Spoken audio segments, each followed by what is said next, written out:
Hoje eu converso com uma convidada que reinventou e reescreveu a própria história. Ela costuma dizer que é a profissional do improvável. Mas muito além de ser improvável, é certo que ela se destaca por onde passa. Ela é formada em marketing, tem um MBA executivo pela Dom Cabral, o MBA em finanças e controladoria pela GV. E se você for no LinkedIn dela, você vai ver que eu não falei nem metade das formações dela. Executiva de grandes empresas como Pão de Açúcar, Drogaria Onofre, Polishop. Ela também foi subsecretária de empreendedorismo de pequenas e médias empresas do estado de São Paulo e ex-diretora executiva do Banco do Povo. Inclusive foi a primeira mulher negra a ocupar um cargo desse tamanho desde a criação da instituição em 1997. Ela é cofundadora da Conselheira 101, programa de incentivo à presença de mulheres negras em conselhos de administração. Também é conselheira da Women in Leadership in Latin America, ONG voltada para o empoderamento feminino nas organizações. Ela é conselheira independente de administração da CUNUMI SA, foi conselheira consultiva do CIEE e JUSCESP e também faz parte do conselho do Instituto Inhotim e do Capitalismo Consciente Brasil. Em 2021, recebeu o prêmio Líderes do Brasil pelo Líder Global. Em 2021, recebeu o prêmio Líderes do Brasil pelo Lead Global e em 2022, eu pessoalmente tive a honra de entregar a ela o prêmio de destaque do ano pelo IBEF São Paulo. Mas quem vê esse currículo impressionante não imagina os desafios de início de carreira que ela encontrou no caminho. Nordestina, nascida na Bahia, uma mulher de força, coragem e muita garra que começou sua carreira no Rio de Janeiro vendendo salgado nos trens da cidade. Jandaracy Araújo, que honra ter você aqui no Lugar de Potência. Eita, que eu achei até que era minha biografia, gente. Bom, em primeiro lugar, obrigada pelo convite. Acho que a gente já teve alguns encontros, né, nessa nossa trajetória e é sempre bom compartilhar um pouquinho das histórias, do que a gente faz e por que a gente faz tudo e como é que a gente chegou até aqui, né? Sair das redes sociais, né? O que a gente estava comentando um pouquinho antes de gravar. Sair um pouco das redes sociais. Engraçado, né? A gente é tão puxado para estar online, né, full time, que recentemente eu estava fazendo análise, como a gente estava conversando um pouquinho antes, quanto é importante estar presente, né, fora do online, estar presente fora do online, não só presente no online. Eu acho que é a maior lição dos últimos anos. A gente precisa detox. E a gente precisa voltar a resgatar isso. Eu acho que é uma coisa super importante. A gente voltar com essa história do estar presente, e aí o estar presente com conexão de pessoas. Isso não é regredir do digital, não é regressão do digital, é a gente voltar a valorizar o humano. Em tempos de inteligência artificial, acho que a gente está precisando desse touch presencial. Exatamente, né? O presencial e a inteligência emocional também para tudo isso. E Janda, já quero começar aqui pelo início, né? Você nasceu na Bahia, caçula de uma família de 6 irmãos. O que você percebia que você já tinha de atitudes ou habilidades que te diferenciavam desde pequena? Olha, eu nasci numa família simples, né? Uma família tradicional baiana gigante, somos muitos, mas tinha uma coisa do empoderamento, que hoje tanto se fala, que na época não tinha esse nome, mas não há limite para onde você vai. A gente vivia várias situações na família, né, de preconceitos e tudo mais, apesar de ser baiana, com 80% da população é negra, existia esse cenário. E eu fui uma menina criada a fazer tudo o que eu queria. Não tinha brincadeira de menina, na verdade. Eu tenho algumas cicatrizes para comprovar isso. Então, acho que essa forma de ser criada me permitiu sonhar mais alto. Então, tem uma coisa que não está aí no meu LinkedIn, eu vou colocar. Minha primeira formação é metalurgia. Então, à época, vamos falar da década de 80, na sala, eu me lembro, só tinha eu e mais 2. Né? Eu já tive oficina mecânica. Então, a possibilidade não fui educada para ter limite. Caixinha, isso aqui é coisa de menina, isso aqui é coisa de menino, você não pode isso. E meus pais, tanto meu pai quanto minha mãe, eles sempre falavam isso. Honestidade cabe em todo lugar, respeite o nosso nome e você pode chegar onde você quiser. Estude, vai ter dificuldade, mas a gente está aqui. Então, e isso é uma mensagem que eu sempre até passo para as minhas filhas, mas eu fui muito educada assim. Vai, mas vai fazer o que você quer, vai lutar pelos seus sonhos que a gente está aqui. E foi assim que eu fui parar no Rio de Janeiro. A gente vai chegar lá, mas quando criança, qual que era seu sonho de menina? Gente, eu tive vários sonhos. E vários. Tipo, teve uma época que eu pensei em ser médica. E aí um trabalho de escola, onde a gente tinha que visitar a ML, não sei o quê. Eu passei mal, fiz não dá para mim esse negócio. A gente pensa tanta coisa, né, quando é criança. E aí eu tinha muita facilidade, muita. Isso na escola mesmo. Eu sempre tive muita facilidade com número, muita. Matemática você tirava de letra? Muita. Tanto que, mesmo na adolescente, eu dava aulas de reforço de matemática para outros alunos. Matemática, física e química. E era a forma que eu tinha de fazer uma graninha extra sempre, era dando aula de matemática, física e química. Eu sempre tive muita facilidade. Eu lia os livros, só para você ter ideia, eu lia. Eu tinha uma metodologia de estudo que era, eu pegava um livro, por exemplo, acho que tem muita gente que vai falar sobre isso na faculdade de engenharia. A coleção do Gelson Iese. Eu resolvi o livro. Eu pegava aquela coleção e resolvia, era meu hobby. Meu pai trabalhava embarcado, então a gente tinha o hábito dele, ficava 21 dias fora, trabalhando. Quando ele voltava, ele dava umas tarefas, que era ler esse livro aí, depois me conta, né? Vamos falar sobre isso aqui. O que é que você fez? Então, esse ambiente, pessoa simples, né? A história dele ele foi agricultor, cortou cano, trabalhou na roça. E depois que ele casou com minha mãe, foi que ele aprendeu a ler, foi estudar e foi conseguir um emprego legal. Essa história da família, que eu gosto de contar muito, e ele é filho de 11, o mais velho de 11, de uma mulher que ficou viúva, fez com que a gente tivesse um pouco mais de liberdade para aprender e a forma dele educar. Uma família simples, mas a gente tinha muita questão do estudo e da cultura dentro de casa. Então, sempre teve muito livro. Ele adorava comprar enciclopédias. Sempre teve muita música. E tinha conversas verdadeiras, transparentes. A gente nunca teve um ambiente... E eu acho que isso também faz parte... Ajudou muito a eu ser quem eu sou hoje. E a gente fala pouco de família, né? Se você parar para observar, as pessoas falam pouco das suas origens, de onde elas vieram. E eu acho importante falar isso. Porque falar dessa origem, né, humilde dos meus pais, essa origem, né, de base minha também, que faz com que a gente entenda que todo mundo saiu de algum lugar. Mas ter esse esteio familiar foi fundamental para que eu tivesse resiliência para aguentar todas as outras coisas que vinham de fora. Né? Porque dentro de casa você tem um ambiente seguro, fora de casa a gente não tem. Isso serve para todo mundo. Independente de gênero e raça, sempre essa coisa dessa estrutura, desse resgate dessa estrutura familiar é muito importante. Para mim, pelo menos, eu acho que faz muita diferença, que forma esse ser humano que eu sou hoje. Né? Puxa, eu concordo demais. E por falar de carreira, escrever sobre carreira, muitas vezes as pessoas me pedem muito conselho. E claro que existem conselhos muito específicos, dependendo da fase que você está vivendo de carreira, mas eu costumo dizer que tem um conselho que ele serve da pessoa que não sabe ainda com que vai trabalhar para o alto executivo, CEO ou conselheiro, que eu costumo dizer que é sobre honra. Eu costumo dizer, assim, são 3 pilares que você precisa honrar. Honre suas origens, honre suas palavras e sua palavra, e honre seus patrocinadores. Então, honre sua origem, de onde você saiu, quem te formou, como você foi forjado. Honre sua palavra, não importa se é do horário que você falou que vai estar naquela reunião, o horário que você marcou com um amigo, ou um relatório, um projeto que você se comprometeu. Entregue. E o terceiro, honre seus patrocinadores, quem te deu uma oportunidade, quem confiou em você. E é muito legal de escutar isso, porque veio na hora isso na minha cabeça, que não importa a fase que você está. Pode ser que você não escolheu ainda a tua carreira, mas se você começar a ter isso como base, eu não tenho a menor dúvida que pode fazer muita diferença. O honrar patrocinadores é não esquecer de quem você deu a mão. Eu acho que isso é muito importante. Todo mundo fala, gratidão virou uma palavra vazia. né? Eu acho que as pessoas perderam a essência do que é ser grato, do que é...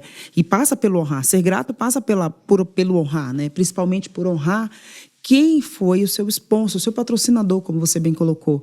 E acho que isso é fundamental. Porque ninguém faz nada sozinho. Engraçado que hoje mais cedo eu tive uma conversa falando isso. Ninguém faz nada e constrói grandes coisas sozinho. Tem um ditado africano que fala isso. Que quando a gente quer construir um legado muito grande, aqui eu estou falando em outras palavras, né? São 2 ditados que são muito parecidos. Se você quiser ir mais longe, vá junto, né? E se você quiser ir rápido, vá sozinho. Mas as grandes construções são em comunidade. Então, ninguém faz nada sozinho. Então, todo mundo precisa de todo mundo e a gente precisa saber honrar e ser grato. Não existe gratidão eterna, mas você saber honrar as primeiras oportunidades, né? Por exemplo, meu primeiro MBA, eu precisei que alguém tivesse um patrocínio da empresa onde eu trabalhava e de um líder que bancasse aquilo. Né? Que dissesse, não, essa é uma profissional que a gente está desenvolvendo, a gente acredita e faz parte daquele pacote de benefícios, né, da empresa, você sabe disso, não, olha, a gente dá uma parcela do MBA. Então, a gente precisa disso.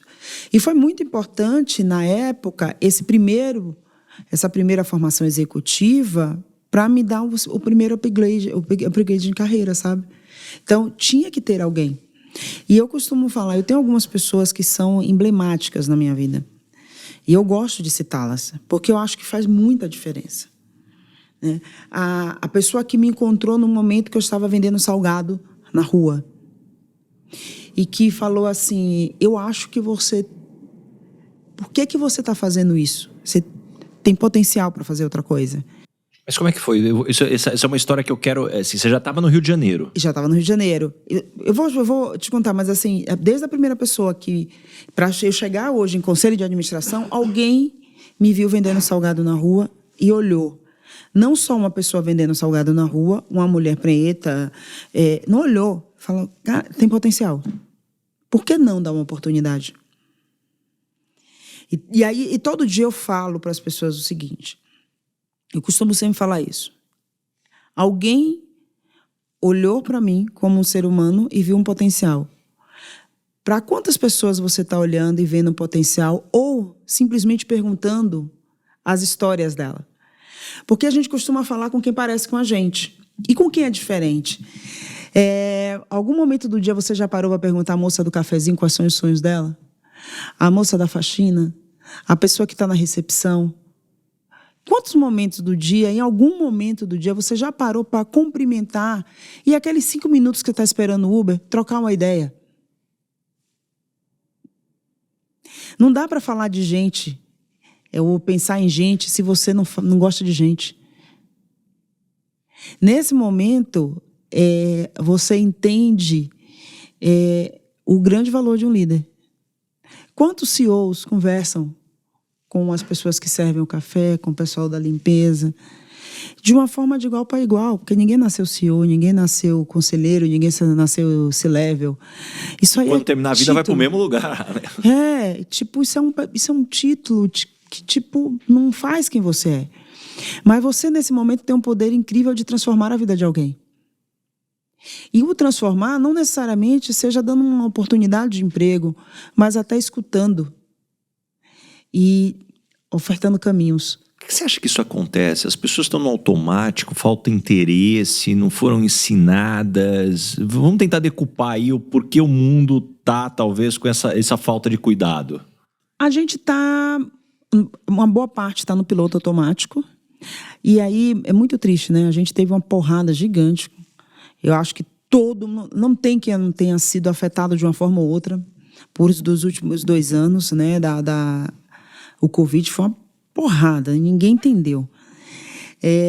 Eu acho que ainda tem uma curva de aprendizado para a gente, enquanto ser humano, né? A partir do momento que você vê alguém dizer que vai vender água a R$93 no meio da tragédia, uma garrafa de água, a gente entende que não aprendeu. Né? A pessoa não aprendeu nada com o que aconteceu durante 2 anos.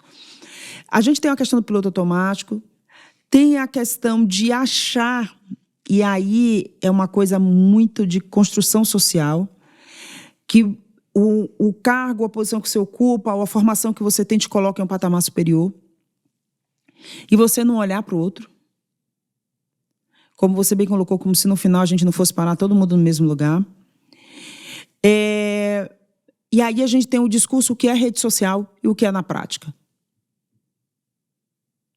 Acho que tem essa mescla.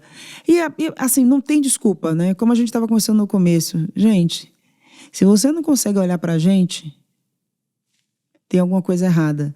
A alta liderança do futuro, ela não vai ser para robôs. Não vai ser para AI.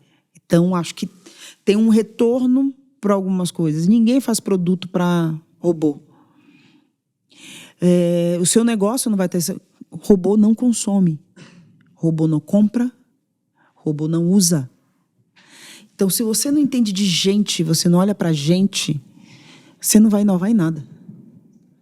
E uma coisa que eu achei muito interessante, estava falando do automático aqui, já que você já citou frase da África, eu vou dizer uma aqui que eu aprendi na Namíbia, que eu adorei, e eu sigo ela, hora ou outra, eu sempre posto, que eu acho uma frase fantástica. Ela diz assim, que quando a morte chegar, ela lhe encontre vivo. E o encontrar vivo, né, quer dizer vivendo a sua vida. Não a vida que outras pessoas querem que você viva, ou você querendo viver de aparência para outras pessoas. Então, quando a morte chegar, que ela lhe encontre vivo. Pô, eu acho isso de uma profundidade para tirar do automático, assim, aquele tapa na cara, ardido, assim. É isso, tá? É isso. E assim, trazendo para fatos recentes, por exemplo, essa tragédia, de um pobre e rico, entendeu? Tipo, toda hora a gente está tendo essas lições aí, obviamente que de formas diferentes, né, condições de sair diferente da situação, porque, tipo, aquela história do Titanic, estava todo mundo no barco, mas tinha bote para uns e nada para outros. A gente precisa resgatar isso. Então, quando você me pergunta, assim, o que é que faz, o que é que agenda hoje? Eu estou muito voltada a fazer alguns resgates e pautar essa agenda de gente. Olhando para a tecnologia, eu acho que não tem como não. A gente tem aí um cenário de 85 milhões, a previsão de perder, né? Não existe 85 milhões de postos de trabalho nos próximos 2 anos. E aí, o que é que você faz com 85 milhões de pessoas? Desempregadas, sem um programa de reskilling, sem... né? Isso vai impactar a gente de alguma forma. Não vamos ficar alheios. Mas você tem uma formação, por que você está se preocupando com isso? Porque no final do dia, eu estou falando de um país quase, né, quando eu penso nesse número.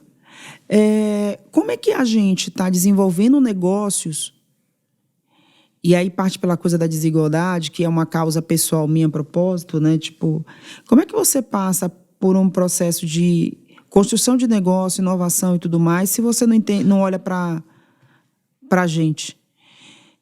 Sabe? É uma coisa que eu tenho me perguntado muito recentemente.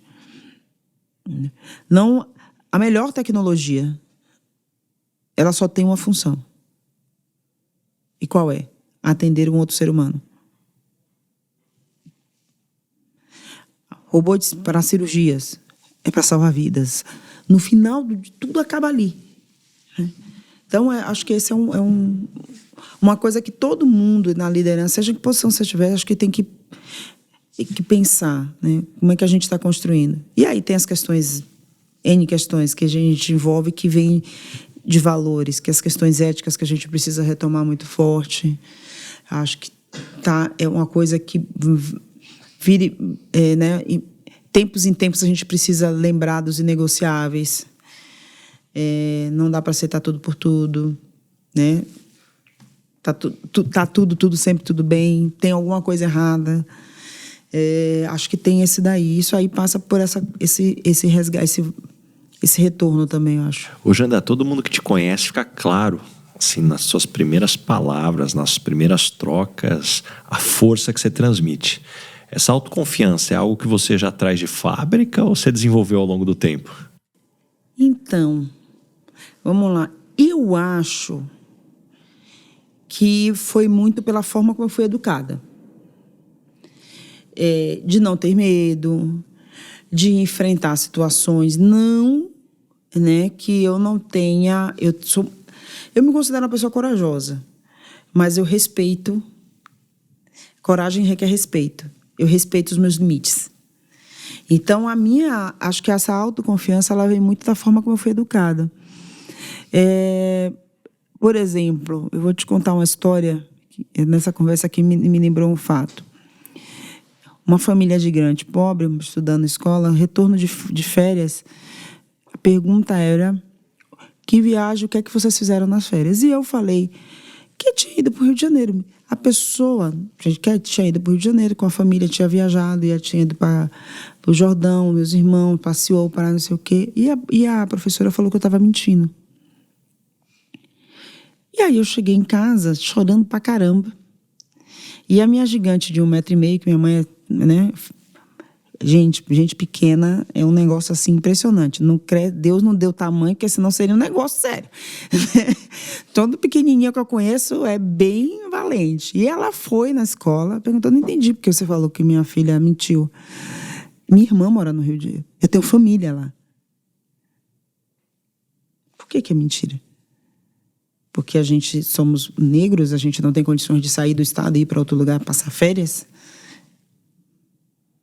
E arrumou uma confusão que só ela sabia arrumar. Me trocaram de turma, enfim. E todas as vezes que a gente passava por alguma situação dessa, meu pai, ele tinha muito... Como é que a gente foi? Engraçado, né? A gente foi educado para estar em lugares que a gente não acessava. Por exemplo, meu pai chegava a cada 2 meses, nos levavam para restaurantes mais ou menos caro, para ensinar, para a gente olhar o talher, para pedir um prato diferente. Então, ele levava a gente para isso. Minha mãe ensinava como pôr a mesa corretamente. A gente foi educado para viver em um ambiente que não era muito comum para a gente, né?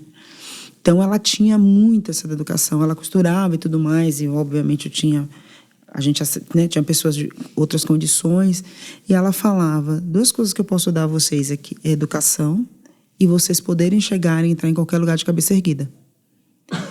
E eu me lembro me resgatou essa memória aqui. Uma vez a gente foi para um restaurante, eu era pequena, devia ter meus 11, 12 anos, e a gente foi meio que maltratada e tal, e meu pai peitou e falou: eles vão sentar, vão comer, você vai servir, que a gente está com dinheiro para pagar. E aí explicou para a gente: nunca aceite que ninguém trate vocês desse jeito. Nunca. E se fizer com vocês, comigo aconteceu várias vezes, pode voltar para casa e chamar um irmão seu, ou me chamar, ou sua mãe, e a gente vai resolver. Então, essa coisa de não deixa passar e vai e faz. Você se preparou, mas também não passava pano, tá? Tipo, fez errado, a coisa ficava pesada.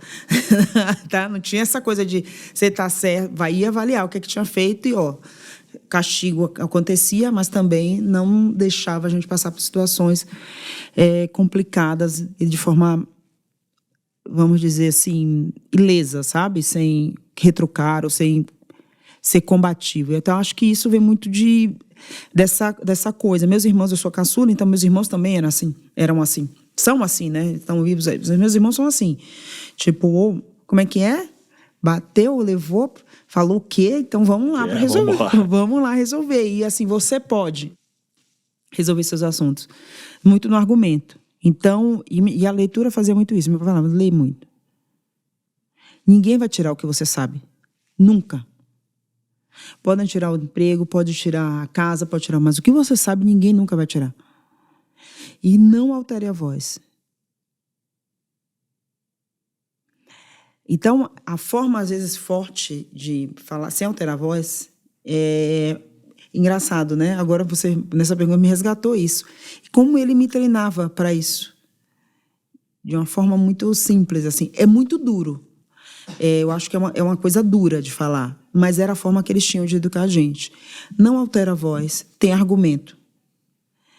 Estude para poder conseguir contra-argumentar. E conheça os seus direitos. Ninguém vai tirar isso de você. Então, a tua confiança veio daí. Olha só que resposta e que aula aqui. E durante esse tempo, ô Janda, como é que você enxergava o mundo corporativo? Ou talvez, se você conseguia enxergar esse mundo corporativo? Não enxergava. Então, por isso que a minha primeira formação foi metalmecânica. Meu pai era mecânico, né? Então, ele trabalhou na Petrobras na época, fez carreira e tal, mecânico. E foi observando ele, né? O que ele fazia que me interessou essa área. E eu fui fazer essa área. Mercado corporativo, eu já falei, tive a honra de falar isso pessoalmente para ela. E, acredite, eu não sei se lembra, Maria Silvia na capa. Tive a oportunidade de falar isso para ela. Gente, isso é uma coisa que não é para poucos, né? Olha, metida aqui. Você falar para a pessoa que te inspirou primeiro, porque não existiam. A gente, como mulher, e aí eu tenho que resgatar essa questão de raça. Como mulher negra, uma jovem negra, você não tinha. Só tinha Glória Maria. Para a gente olhar na televisão, ver na revista, sabe? Aquela coisa era Glória Maria. Mulher negra era Glória Maria. Mas nem todo mundo vai ser jornalista. Sim. Né? Tipo, tem a coisa do dom. Eu acho que tem muito isso também, né? Você tem que ter o dom da fala, como ela tinha, né? Era uma inspiração, mas não necessariamente a referência de carreira. De carreira, né? Então, e quando eu vi a Maria Silvia na capa quando ela assumiu a presidência da CSN, eu fiz, caraca, tem uma mulher. Não é parecida comigo, mas já é uma mulher. Então, aquilo foi uma mudança. Eu fiz assim, olha, eu vou fazer uma mudança. E aí, eu fiz o primeiro curso técnico de administração e depois fui fazer faculdade e tudo mais. Mas, assim, o quanto referência é importante para as pessoas. E quanto a gente, Ricardo, às vezes é referência para alguém e a gente não sabe. Eu acho que ela nunca imaginou que ela estava sendo referência para uma menina lá na Bahia, tipo, que estava fazendo um curso. Ela nunca imaginou, tipo, estava lá cuidando da carreira dela. Mas a gente, às vezes, é referência para muita gente que a gente nem imagina. Então, e aí começou essa construção de eu vou começar a me preparar para isso, porque eu vou chegar lá. Então, isso é muito meu. E aí foi no trem. Me conta agora essa história agora. No trem. Então, eu, assim, com essa coisa de liberdade, eu fui mãe muito nova, tive relacionamentos que não funcionou. E aí eu comecei a resolver recomeçar minha vida. Recomeçar minha vida fora. E eu estava muito triste na época, já tinha as 2 meninas, e meu pai fez assim, filha, vai. A gente vai. Você tem para onde voltar. E eu fui para casa de uma tia, para começar lá no bairro da Posse, em Nova Iguaçu. Todo mundo tem um parente em algum lugar. E fui morar lá, mas a gente morava num quintal. Gente, que coisa maravilhosa lembrar isso agora, porque eu cheguei sem grana, né? Tinha grana para alugar a minha casa, montar uma casa, nada disso. Fui para tentar a vida mesmo. E assim, eu nunca tive essa coisa. Outra coisa que também vem muito de educação de casa. Todo trabalho é digno. Você não pode roubar nem matar. Nada justifica. E era uma coisa muito forte lá em casa. Nada, a gente não chegava com uma bala se não dissesse de onde saiu, né? Não tinha essa conversa. Tinha que andar com, né, aquela coisa muito rígida. Meu pai era muito, muito, muito rígido em relação a isso. Então, todo o trabalho vai fazer uma faxina, vai passar uma roupa. Minha mãe sempre falou isso. Todo o trabalho é digno. Só não pode roubar e nem matar. Então, isso era um mantra dentro de casa. E tem nada a perder. Eu sempre gostei de dinheiro. Primeira coisa, gosto de dinheiro. É honesto? Vamos fazer. Então, eu vendi salgado, distribuí panfleto na rua. E até hoje, Ricardo, eu pego todo mundo. Toda vez que eu paro no sinal, tem alguém distribuindo, eu pego. Porque eu fui essa pessoa. Quando você pega aquele calhamaço de panfleto, você está matando a fome de alguém. Porque você só acaba... Não tem como você jogar fora, né? Você só acaba... O dia recebe, a diária, você já entregou tudo. Tem um cara te fiscalizando. Então, assim, para quem não entende o que é esse mundo, nunca viveu, não tem ideia, que eu falo assim, pega o panfleto, não custa nada. Depois você pode até jogar fora, no lixo da sua casa, do seu condomínio, bota no lixo do seu carro, mas pega. É alguém que está trabalhando, sabe? E eu fui essa pessoa. fazer pesquisa. Lembra daquela época de pesquisa? O pessoal ficava entrevistando. Aprendi a fazer pesquisa. Então, tipo, eu nunca teve essa coisa de não vou trabalhar porque esse trabalho não me... Sabe? Nunca tive isso. E vender salgado surgiu num momento em que eu estava procurando emprego, só que dinheiro não aceita desaforo. Com 2 filhas, você precisa ter grana para comer, grana para se vestir, transporte, porque tem que sair distribuindo currículo. Na época, tinha que distribuir currículo, né? Era uma pastinha na mão e vamos batendo de porta em porta. Tinha um jornal chamado Amarelinho. Comprava aquele jornal e era assim, uma coisa louca. Tira sapato, bota sapato. Sabe? Era uma operação logística incrível. E vendendo salgado. Aí descobri, eu vendia, pegava o trem, eu saía do bairro da Posse, que não tem trem, deixa eu explicar como é Baixada. Então tem Nova Iguaçu, centro de Nova Iguaçu, onde tem um trem. Eu morava num bairro longe, bem periferia, um lugar tranquilo, né, chamado Posse. O bairro da Posse vamos dizer aqui, é tipo Itaquera. Então, pegava um ônibus, quando estava com grana sobrando, porque a conta tinha que ser feita todo dia, eu pegava um ônibus e ia até o centro de Nova Iguaçu para pegar o trem. Quando a grana estava curta, eu saía mais cedo e ia a pé.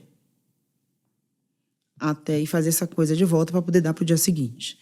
E ia vendendo, comecei a fazer clientela, porque a minha ideia era sempre, eu não saía no mesmo horário, a galera ia trabalhar, vou pegar um lanche, estou com fome, não tinha nem tomado café, e ia ali vendendo, naquele mesmo vagão, a turma do vagão. Todo mundo, quem andou de trem e quem anda, sabe que tem a turma do vagão. Então, tinha a turma do vagão que comprava ali.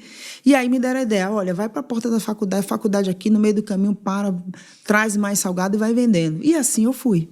Parei na frente da universidade, comecei a vender, e todo dia estava ali, ó, fazendo meu dinheirinho. Eu só voltava para casa quando zerava meu estoque.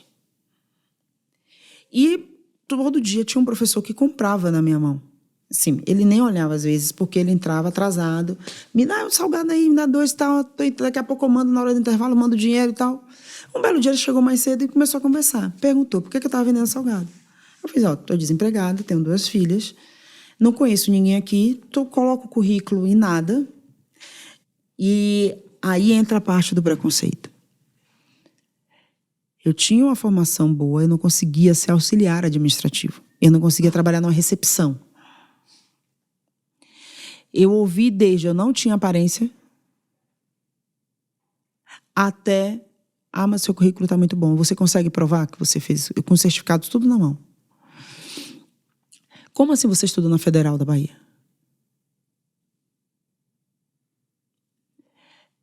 Não conseguia. O meu cabelo não era bom. A minha roupa não estava adequada. E era preconceito. Puro e simples.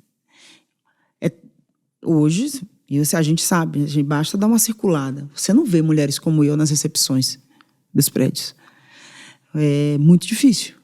Você vê elas limpando, ou, né, em alguma outra função menor, mas é muito difícil você ver uma mulher como eu na recepção de um prédio até hoje. Eu estou falando de 2023.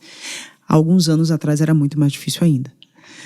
Então, eu não conseguia. E aí ele me falou o seguinte, ele fez, olha, entendi sua história, mas você está estudando, e eu, que sou aquela pessoa, de vez em quando eu tenho meus rompantes de misto de loucura com coragem, fiz assim, vai ter um vestibular, vou fazer. Não existia ProUni, não existia Enem, não existia nada disso, tá? Vale ressaltar, não tinha isso. Fiz, vou fazer, vou correr atrás de uma bolsa, se der, se não, vou ter que dobrar a produção para poder pagar a faculdade. E me matriculei na cara dura e fui atrás de bolsa. E bolsista ainda tem outro problema. Você ser bolsista não é só ser bolsista. Você tem que tirar nota alta, senão você perde a bolsa. Então tinha que estudar igual uma louca. Cuidar das meninas, estudar, vender salgado. Era uma coisa insana. E aí ele me deu a primeira oportunidade. O Josias, o professor Josias, foi que me deu a primeira oportunidade. E eu só soube há 1 ano e meio atrás que a vaga de estágio que ele me arrumou foi extremamente questionada. Por que ele estava ajudando aquela pretinha? Estava inchando o quadro da área dele. um estagiário estava enchendo o quadro, entendeu? E cá estamos. E quando você começa a entrar nesse mundo corporativo, como é que foi? Já foi agora que eu entrei eu vou com tudo, ou uma insegurança de não se sentir ainda conectada com o mundo? Olha, todo dia era um 7-1. Mas eu tinha 2 pessoinhas que não me faziam desistir. 2 pessoinhas. Porque boca de criança não espera, barriga de criança não espera. Eu falo que não dava nem tempo de ficar triste. E a impostora eu botava para correr, porque quando as 2 chegavam dizendo que queria leite, queria biscoito, que estava com fome, queria iogurte, não dá, né? Não dá tempo.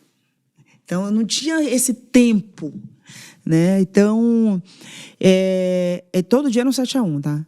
Eu me lembro que na minha primeira promoção, cargo de coordenação ainda, tinha uma equipe, uma das meninas...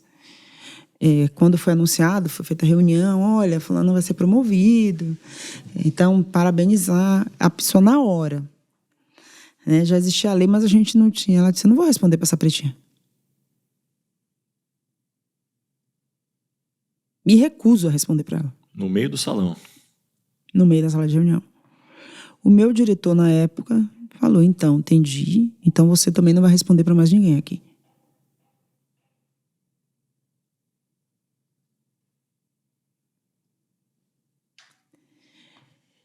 Mas todo dia era um 7-1.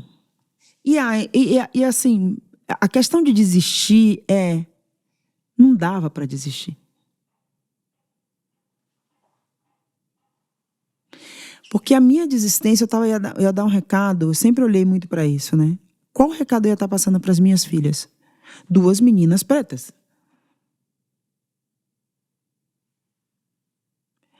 E muitas vezes liguei chorando para minha mãe, para meu pai, ela falava, você lembra quando eu falava para você não ter medo de olho de peixe? Que a gente tinha medo, né? Eu olhava, nossa, não vou comer isso. Então, não tenha medo dos olhares, não tenha medo das críticas, e com preconceito a gente encara de frente, a gente não recua. Então, era esse suporte, né? Porque a gente quebra, obviamente, mas esse suporte de vai lá, levanta e vai, eu tive. E rede de apoio, né? Porque criar 2 filhas nessa loucura desse dia a dia, né? Não era casada, né? Fui mãe solteira. Então, tudo isso eu precisava de muita gente me apoiando. Então, é uma outra coisa que eu sempre sou grata. Eu sou grata à minha rede de apoio. Que foram muita gente. Foram muitas mulheres, foram muitas pessoas que me ajudaram em vários momentos. Com as minhas filhas, me apoiando especificamente, não só com elas, mas me apoiando, dizendo, você não está sozinha, vai. Entendeu? Tipo, não desiste. Não desiste não, que a gente está aqui, a gente está em grupo, vamos juntas. Então, acho que tem isso também. Eu acho que é super importante isso. Eu acho que para todo mundo, né? Todo mundo precisa ter uma rede de apoio.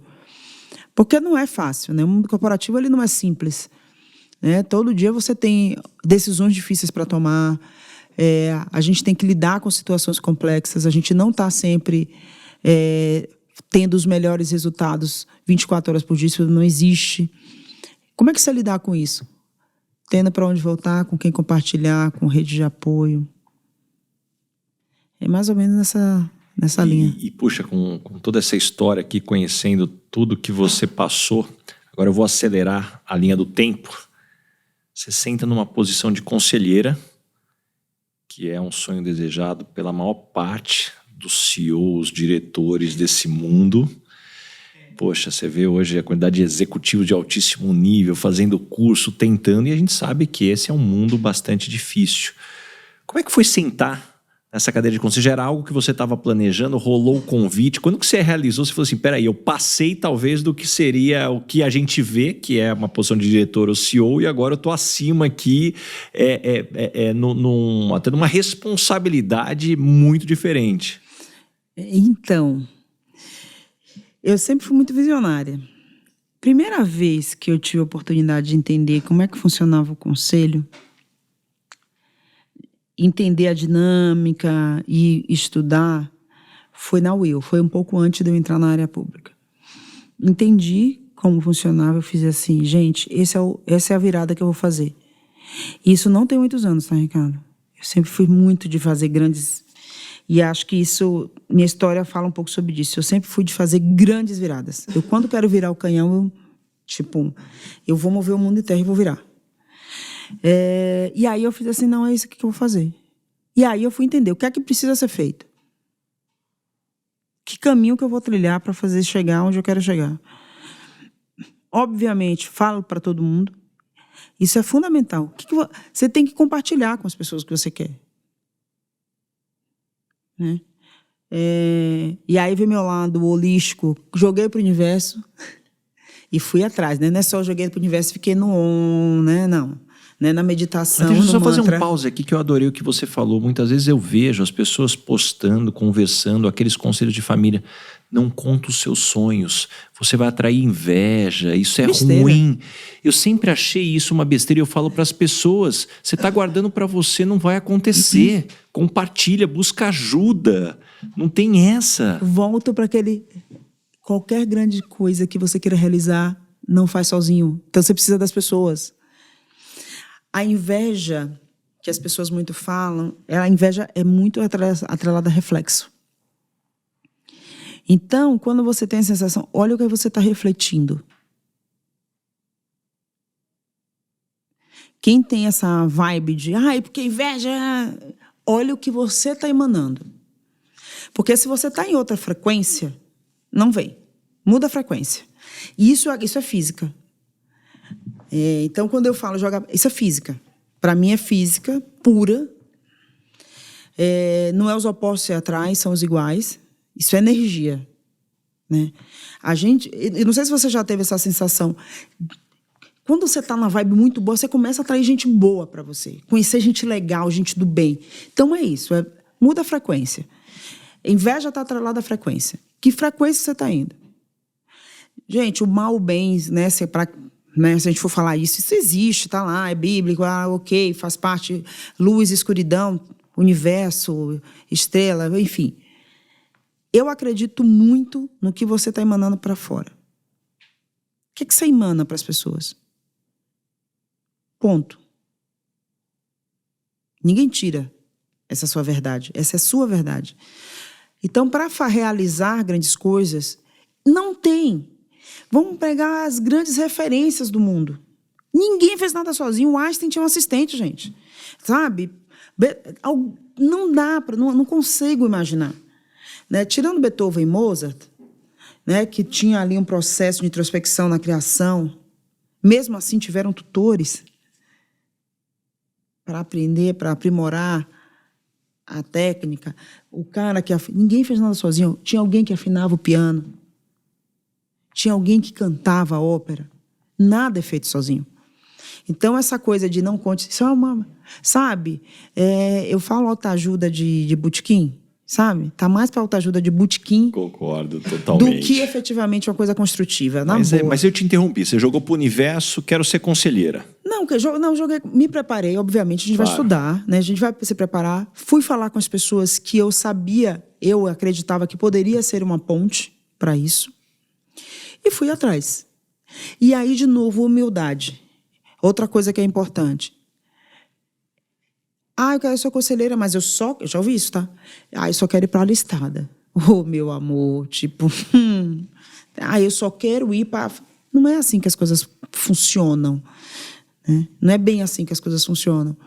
Então, você precisa ganhar corpo para você ir para uma listada, por exemplo.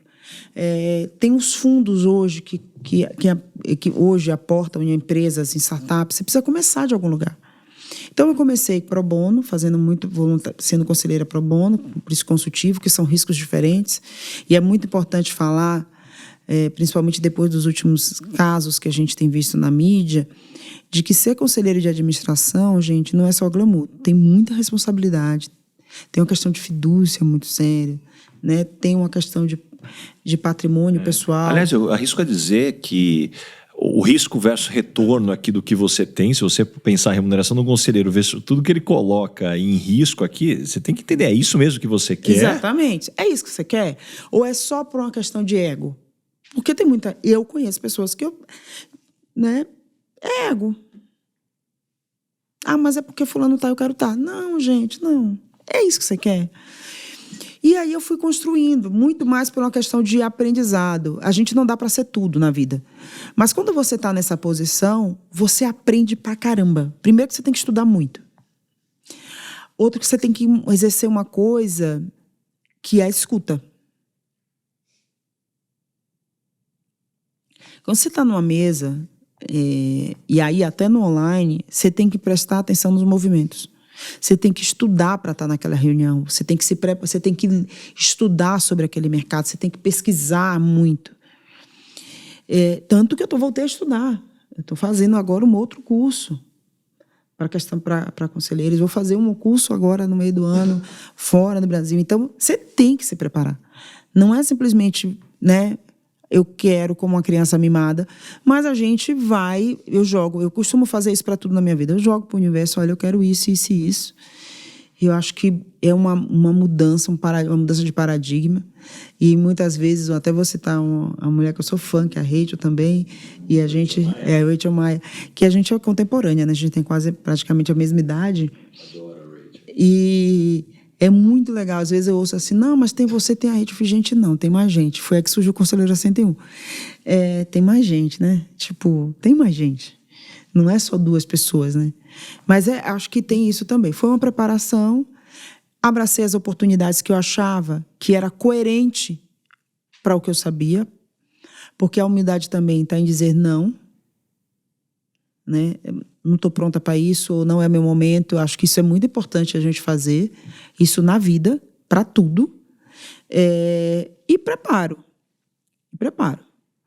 Né? Então, a gente sabe como é que funciona o mercado. Networking, estar preparado para as oportunidades, saber onde vai estar se colocando, não aceitar tudo para estar em tudo. A gente não precisa estar em tudo. Acho que esse é um outro aprendizado também, principalmente nessa onda de redes sociais. A gente quer estar em tudo, estar a todo momento, não dá para estar tudo, ser tudo.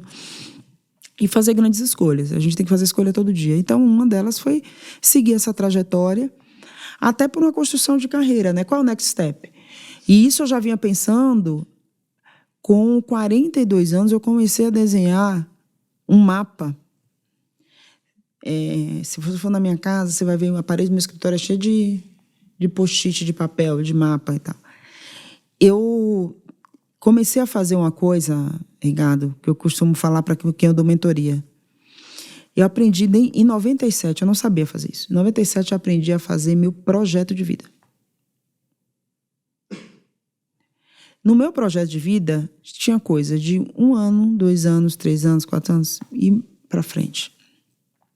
Todo ano eu faço um balanço e vou dando check. Quando eu olho de 99, eu dei check em tudo.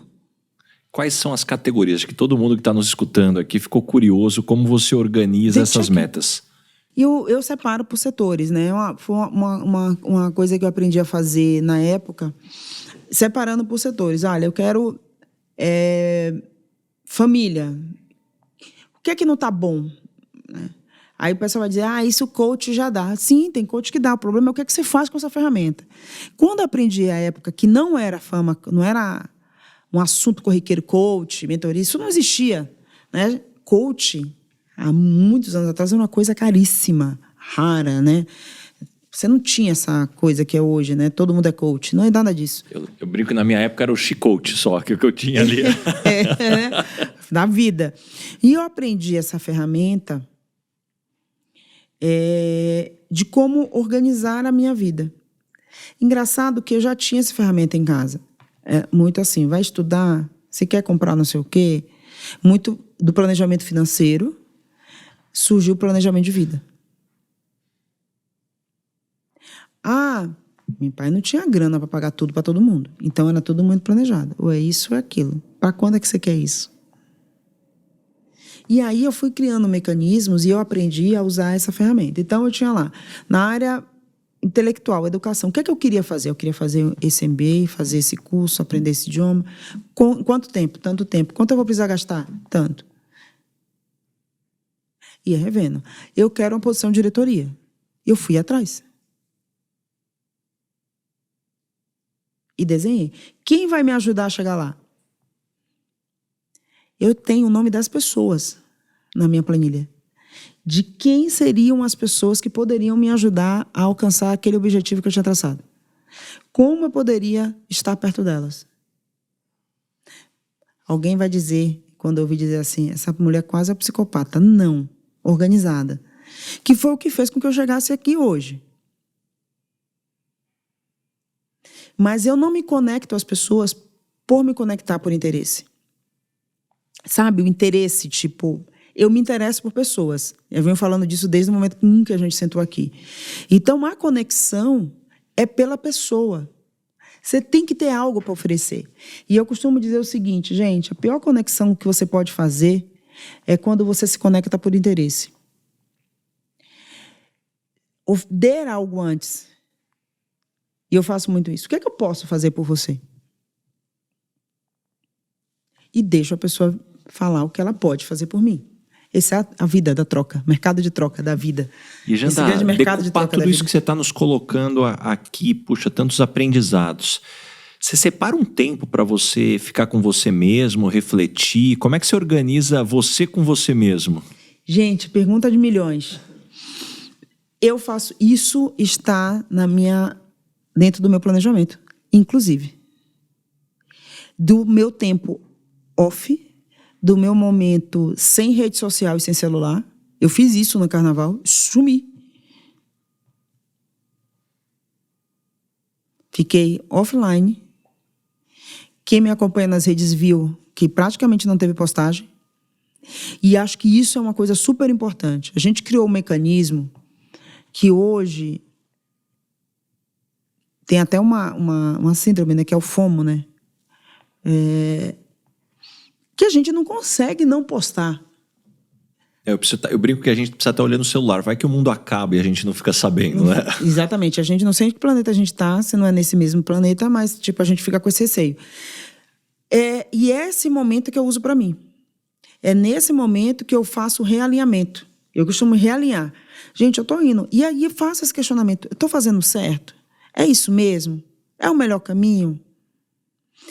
E ter esse tempo comigo me permitiu planejar, e a gente falou isso um pouco antes, né, Ricardo, que se sua carreira não te permite estar com você e com quem mais importa, está tudo errado.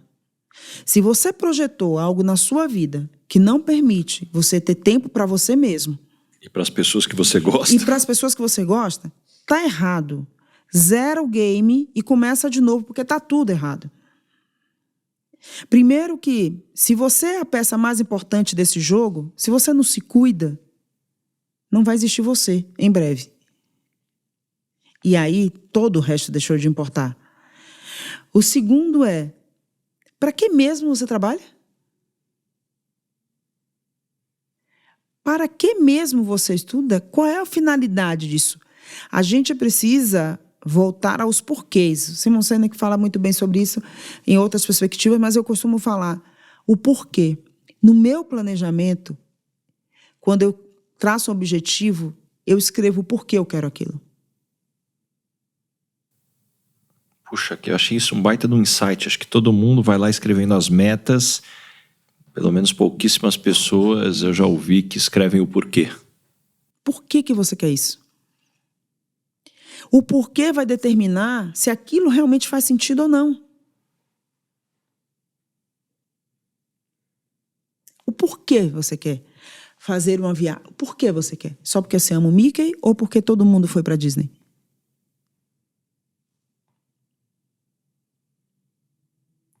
O porquê ele é fundamental. A gente não está fazendo as perguntas certas.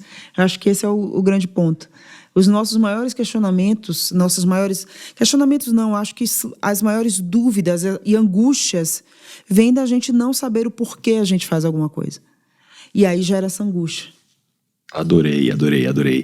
E pra gente fechar agora esse primeiro bloco, a gente vai agora pro próximo bloco do Momento Headhunter, que eu quero já pegar uma carona no que você falou. Sobre perguntas. Qual a pergunta que você sempre faz quando você quer contratar alguém pro seu time? A pergunta que eu sempre faço é: parece bobo. Todo mundo vai dizer assim, mas todo mundo pergunta isso. Mas para mim é muito importante. Eu falo que eu quero que a pessoa fale sobre ela independente do currículo. Nesse momento, eu sei com quem eu vou lidar. Porque se ela não consegue falar dela, além do currículo, tem alguma coisa que não vai estar bem. E eu quero saber quem é ela. E aí a minha pergunta é, quem é você? E o que te move além do que está escrito aqui no papel? Adorei. Você sabe que como headhunter, essa é uma pergunta que eu gosto de fazer. Eu faço dessa forma, só que com palavras diferentes. Eu pergunto, olha, me conta quem é você sem passar por nada do que já está no seu currículo, que eu já estou vendo aqui.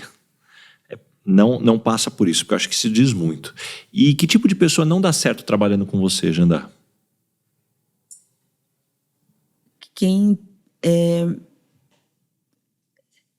Falta de transparência, assim, tipo... Eu tenho as pessoas que trabalharam comigo, eu sou do tipo de líder que eu tenho muita tolerância a erro. Obviamente que dentro de um limite, mas eu tenho bastante tolerância a erro. E eu gosto de transparência. Eu quero ser a primeira pessoa a saber. E a verdade é uma coisa que tem que ser dita.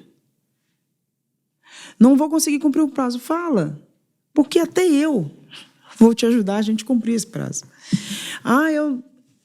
Errei. Porque eu já errei, tá? Errei uma vez, na época tá nas sendas, errei o preço do leite na televisão. Então eu já errei. Todo mundo erra, toda hora todo mundo tá errando alguma coisa. Então, falta de transparência, para mim, é uma coisa grave. E pequenas mentiras, né? Quem mente pequeno, mente grande, e aí eu tenho não consigo mais confiar, é uma coisa que me incomoda, na verdade, sabe? Quando você fica pegando a pessoa em pequenas mentiras, assim, isso me incomoda muito. Quando as pessoas não gostam de você, normalmente qual é o motivo? Esse modo Janda de ser super direta e objetiva e franca é um ponto. Isso vamos dizer que não é bem assim, não deve ser assim e tal, mas assim, todo mundo sabe com quem está lidando. Então, eu sou muito, muito clara no meu modo de falar, no meu modo de lidar. Quando eu não gosto, eu não faço rodeios. Quando tem alguma situação que está me incomodando, eu gosto de sentar e falar para a pessoa. E tem pessoas que não estão acostumadas a lidar com isso. Eu acho que gosta muito do floreio. Eu não sou muito boa de florear. Talvez seja uma coisa que eu tenho que desenvolver. Não tem certo ou errado, mas para mim não tem certo e errado. É o momento, é o nível da pessoa que você está lidando. Mas esse é um ponto, assim. Mas eu sou muito transparente, eu sou muito clara. Eu não gosto de meias verdades. Não combina comigo. Eu acho que tem que ter essa clareza. Por exemplo, de uma não entrega. Olha, me conta por quê. Não consegue, entendeu? Não consigo lidar muito bem com essa coisa do não falar o que eu estou sentindo. É ruim? Mas acho que ninguém é perfeito. Não tenho vontade de buscar a perfeição, porque isso é enlouquecedor, isso adoece. Mas todo mundo tem o nível, né, de correção. A gente vai se dosando e a gente vai se melhorando todo dia. Talvez seja uma coisa que eu deva desenvolver mais. Talvez não ser tão direta e tão sincera. Talvez seja uma coisa que eu precise melhorar. Até a forma também, às vezes. O que você gostaria de perguntar para o Baza, headhunter, aqui? Pergunta que não quer calar. Baza, qual foi o processo que mais te doeu dizer um não para um candidato? Puxa, você sabe que não foram poucos, porque para mim, assim, tem uma coisa que acho que é importante dizer, dada essa oportunidade, as pessoas às vezes enxergam um headhunter com um poder maior do que ele tem. Mas a pessoa está acima do bem e do mal, dizendo que vai ser presidente, diretor, e na verdade o headhunter ele recebe um mandato, que muitas vezes esse mandato ele tem muitas entrelinhas que você tem que saber ler, Talvez os processos que mais me doeram foi, assim, eu vou dizer alguns, mas teve um processo onde eu sabia que aquele candidato era o melhor, ele estava interessado muito na posição e preferiram outro candidato que era uma indicação de outra pessoa. Me chamaram para um processo seletivo para que ele fosse profissional e no final do dia tinha uma indicação ali que falava, não vamos fechar com a Michael Page aqui, puxa, surgiu uma outra indicação e eu conhecia aquela história. E você fala, puxa, deixaram de contratar a pessoa certa, motivada aqui. E o outro, que eu acho que fala muito sobre desigualdade, para mim a pior coisa que existe é quando existe um preconceito velado.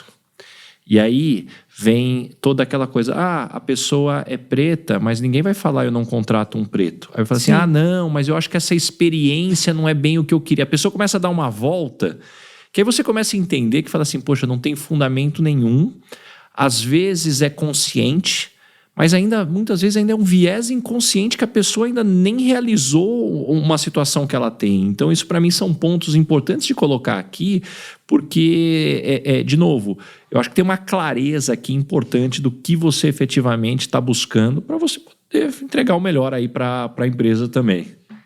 E agora eu vou fazer outra pergunta, aproveitou, deixa eu perguntar também.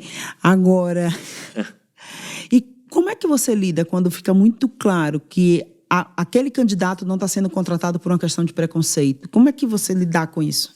O grande ponto é que, assim, eu aprendi que você não consegue mudar um ambiente, um cenário, ou mesmo um país pela briga. Você consegue mudar por mostrar que existe um caminho melhor. Então, isso também é uma lição que eu tive de casa. Puxa, infelizmente, briga, porrada. Eu também venho de uma família que eu fui ensinado que quem levanta a voz perde a razão. Então, eu tenho alguns caminhos. Eu tenho alguns caminhos de, fazer perguntas provocativas para tentar entender o quanto aquela pessoa quer efetivamente chegar na solução. E outras situações que você tem de falar assim, também se a empresa é assim, eu tenho que ter uma responsabilidade de não colocar alguém que não pertence àquele ambiente e aquela pessoa também não vai ter o que vai ter sendo promovido. Porque você pergunta para qualquer gestor, me fala o seu estilo de gestão. Raríssimas vezes eu ouvi coisas diferentes. Não, eu sou aberto, eu quero gente participativa, eu quero pessoas que estão ali. Então, por isso... E aí depois a gente sai ali e pergunta como é que essa pessoa é como gestora, como é que é ali. Então, de novo, você vai pegando as informações. Então, para mim, esse é o grande ponto. E você entender que o ser humano é um bicho complexo. É um bicho complexo, então você tem que entender muito bem, porque a gente tem uma responsabilidade de quem você coloca numa organização também dentro daqui. É o que a gente sempre fala, né? Diversidade versus inclusão, né? Diversidade, convidar a pessoa diferente para dançar, a inclusão é tirar ela para dançar. Então acho que esses são pontos aqui que eu vejo que a gente ainda tem um caminho para percorrer. Por outro lado, algo que me deixa muito feliz é que por muito tempo foi dito da importância da diversidade, só que sem trazer, talvez, o aspecto tão racional da performance. Hoje, qualquer estudo da McKinsey, isso está muito claro. Fala, gente, você quer performance na tua empresa? Então, a diversidade é um tema importante. E eu acho importante colocar disso, porque tem coisa que, infelizmente, quem não foi ensinado de pequeno não vai aprender agora de adulto. Então vamos pelo outro caminho, desde que a gente resolva a situação. Na hora que você pega BlackRock ou... Não lembro se foi o BlackRock ou o Goldman Sachs, que anunciou claramente que não investiria mais em nenhuma empresa, o Goldman, né? Que não tivesse nenhuma empresa... Ele não investiria em uma empresa que não tivesse uma mulher no conselho. Peraí, gente, vamos combinar que o Goldman faz tudo menos rasgar dinheiro. Se esses caras estão colocando isso como critério, é porque tem um fundamento de performance. Então, para mim, entra a questão do caminho. E eu acho que, assim, eu que eu tenho falado, tem coisas que não vão mudar mais. Caminhos que estão se tomando que não vai retroceder. E aí eu costumo brincar na brincadeira do poço de piche da família dinossauro. Gente, se você não se adaptar, né, ao novo mundo que está aí, vai fazer igual a velhinha da família dinossauro, vai parar no poço de piche.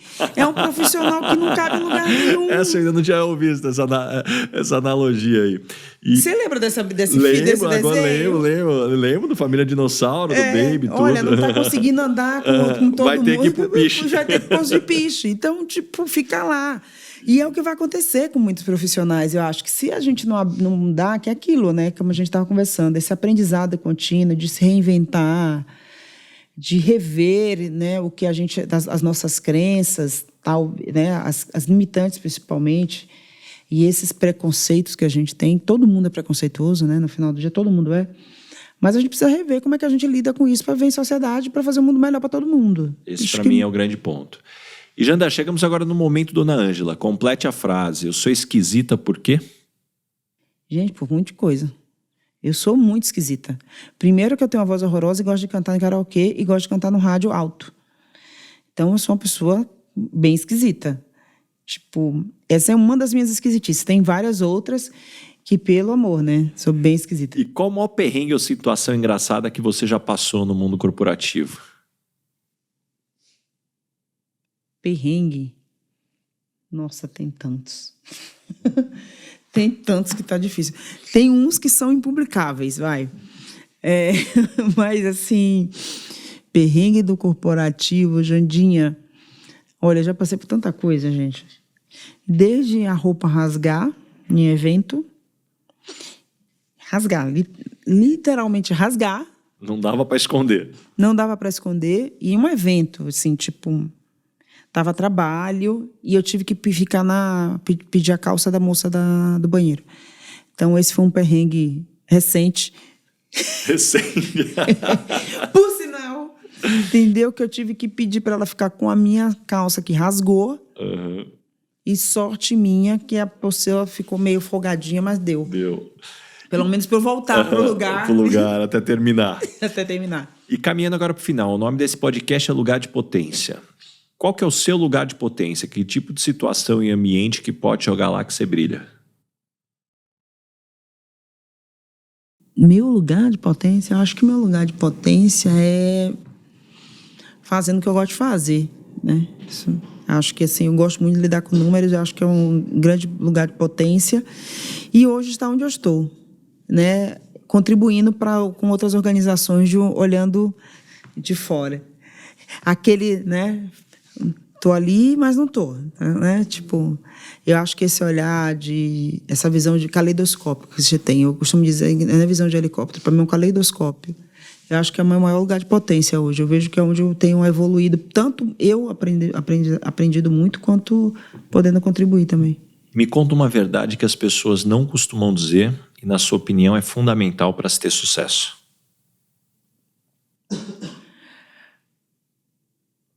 Uma verdade? Fale que não sabe. Ser frágil. As pessoas não costumam falar. Conte seus fracassos também. Acho que isso também já faz... Isso que eu falei. Eu já tive empresa quase... Olha, gente, por ali, ó, na beira. Vendi, você não contou essa parte. Eu tive empresa que eu vendi em 2019, fiquei 4 anos com ela. Bateu crise, o que é que eu fiz? Passei adiante. Não morri abraçada. Uma coisa que acho que as pessoas estão feito pouco é desapegar. Então, eu já tive muitos altos e baixos, já passei por muita coisa. Eu acho que falar dos fracassos é importante. Tem essa coisa do infalível, sabe? Mostrar o fracasso e falar das fragilidades, no momento que não está bom. Eu acho que isso a gente precisa falar, porque a gente coloca o líder num lugar desumano, às vezes, inumano, posso dizer assim, porque ele é uma entidade, ele é visto hoje, qualquer líder, como uma entidade que tem que cuidar da equipe, da saúde mental da equipe, de todos, mas também tem que estar entregando os melhores resultados, ser uma referência. E quem é esse ser humano que está ali? Quem é esse herói ou heroína que sozinho ali, né? Eu costumo dizer que empatia, muito se fala da empatia com o time, mas pouco se fala da empatia com o líder. Empatia é uma via de mão dupla. Exatamente. Tem muita gente esperando também, o time esperando que o líder tem que ter todas as respostas, que é inacessível. Vamos trazer aqui para a perspectiva. É um outro ser humano como você, que também está passando por suas angústias, tem família, tem N situações que ele tem que administrar. E aí eu falo, por exemplo, no momento de layoff, não é confortável para ninguém mandar 100, 200 pessoas embora. não é salutar. Em algum momento, essa pessoa chega na casa dela, toma um remédio, né? Bebe, sei lá, faz alguma coisa. Mas não dá pra gente imaginar que fica tudo bem, né? Tipo, então, essa coisa de se colocar o líder num nível quase de semideus, a gente precisa revisitar isso, urgente. Os burnouts, eu acho que vem muito disso, né?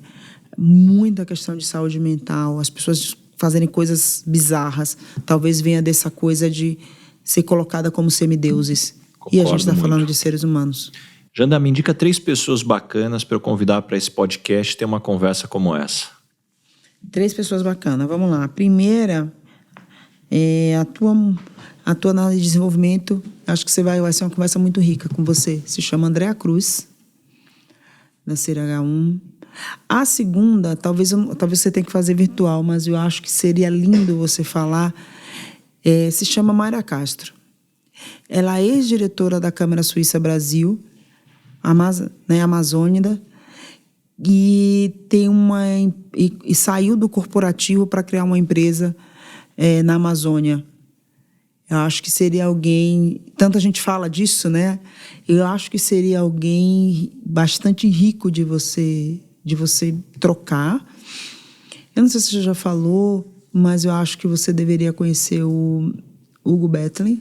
Não sei se você já conversou com ele, que é do Capitalismo Consciente, que fundou o Capitalismo Consciente aqui, porque eu acho que é um movimento muito importante, forte, que vem crescendo a cada ano. Está fazendo 10 anos agora no Brasil. Eu sou conselheira de lá, acho que era legal. E veio de um setor muito duro, né? Escola de varejo, que é resultado, que lista aqui.